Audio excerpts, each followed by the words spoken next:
সরকারের এখানে একটা বড় ধরনের ভুল আছে। ভুলটা কি? আমি সবসময় বলেছি সরকারের উচিত ছিল, যেমন ডক্টর ইউনূস সাহেব, উনি তো আন্দোলনের সময় দেশে ছিলেন না, ছিলেন না? আপনারা বুঝছেন না আমার কথা? উনি দেশে ছিলেন না, ছিলেন না। তখন কি আমাদের এই ফেসবুক, ইন্টারনেট এগুলো চালু ছিল? তাহলে দেশের ভিতরে কিভাবে আন্দোলন হচ্ছে, আমরা কিভাবে গোপনে লুকাইয়া কে কিভাবে কাজ করছে, এগুলো তো ওনার জানার কথা না। তো উনি দেশে আসার পরে ওনার উচিত ছিল সবার কাছ থেকে একটা মিটিং করে সবার কাছ থেকে শোনা যে এই সরকারের পতনটা কিভাবে হয়েছে। ওনার ছাত্ররা যেভাবে বুঝাইছে উনি মনে করছে এটাই সঠিক। ফলে উনি জাতিসংঘে দেয়া ছাত্রদেরকে কাউকে কাউকে পরিচয় করে দিয়েছে, এই হচ্ছে মাস্টার মাইন্ড, এর পরিকল্পনায় পুরা কি হয়েছে, পুরা এত কিছু হয়ে গেছে, আন্দোলন হয়ে গেছে। এখন এটার কারণে বিএনপি লোকেরা তারেক রহমান মাস্টার মাইন্ড, ঠিক আছে, অন্যদের লোকেরা বলে অমুক মাস্টার মাইন্ড। এখন দেখা যাচ্ছে ওই যে যাকে সম্মান দেওয়া দরকার ছিল তার সম্মানটা খেয়ে যাচ্ছে, নষ্ট হয়ে যাচ্ছে। ছাত্ররা যদি বলতো এই আন্দোলনে আমরা নেতৃত্ব দিয়েছি, ঠিক আছে, কিন্তু আমাদের সকল রাজনৈতিক দল আমাদেরকে সমর্থন দিয়েছে, তারা যদি আমাদেরকে সমর্থন না দিত, কারণ দেখেন লোক মারা গেছে কার বেশি? এক নম্বরে বিএনপি, দুই নম্বরে জামাত মারা গেছে না? ওখানে তো লোক বেশি মারা গেছে। কারণ যুদ্ধ যেটা হয়েছে লাস্টের দিকে, লড়াই যেটা হয়েছে, সেখানে তারাই বেশি ভূমিকা পালন করছে। এখন অপরকে ক্রেডিট না দিতে গিয়ে নিজে ক্রেডিট নিতে গিয়ে যেটা হয়েছে, এখন একজন একজনের দৌড় দৌড়ের খালি।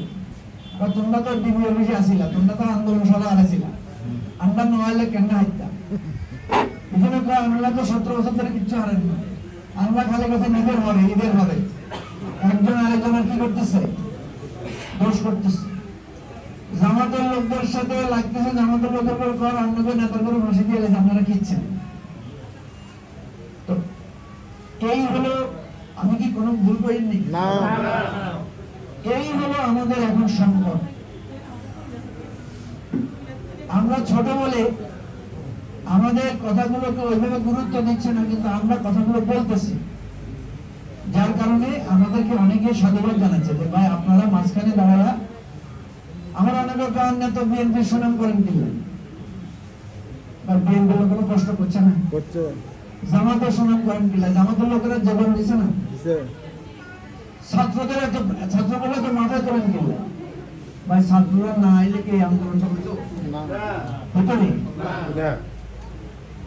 এই যে সবাইকে কৃতিত্ব দেওয়া, সবাইকে সম্মান করা, সবার গুরুত্বকে সামনে এনে একটা জাতীয় ঐক্য তৈরি করা, আমরা বোঝাতে চাচ্ছি দিস ইজ এবি পার্টি।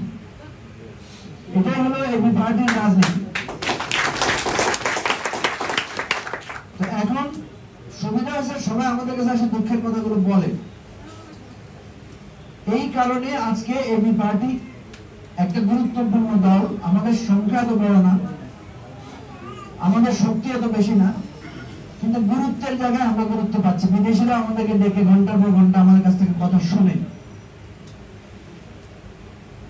তো আমি যে কথাটা বলতে চাচ্ছি সেটা হলো, এই পরিস্থিতিতে এসে দেশে আমরা যেটা এখন দেখতেছি যে সামনে একটা নির্বাচন সম্ভাবনা আছে খুব বেশি, কি বলেন ঠিক না? বাট একটা বিতর্ক আছে যে নির্বাচনটা কি সংস্কারের আগে হবে না পরে হবে। বিএনপির দাবি হচ্ছে সংস্কার অল্প বিস্তর কিছু করে ইলেকশনে হোক, ইলেকশনের পরে আমরা সংস্কার করব। বিএনপির একটা কি আছে, কমিটমেন্ট আছে, 31 দফা একটা দাবি ওনাদের আছে। কিন্তু অন্যান্য দল হলো, ছাত্ররা বিশেষ করে বেশি সিরিয়াস যে না আগে সংস্কার করতে হবে। বিএনপি এখন ছাত্রদেরকে সন্দেহ করতেছে যে এরা দল গঠন করতে চায়, ক্ষমতায় থাকি, তো এরা যদি দল গঠন করে ক্ষমতায় থেকে, তাহলে ভোটে এদের প্রভাব বেশি থাকবে, বিএনপির প্রভাবটা কি হতে পারে, কমতে পারে। আবার জামাত ছাত্রদেরকে সাপোর্ট দিতেছে তলে তলে, এই জন্য জামাতের উপরে বিএনপি ক্ষুব্ধ। আবার জামাত ও বিএনপিকে চাঁদাবাজ, তারপরে কি দখলদার, নানা কথা বলে আকারে ইঙ্গিতে ঠাস মারতেছে। আমরা যেটা দেখতেছি যে ডিসেম্বর নাগাদ একটা ইলেকশন হবে।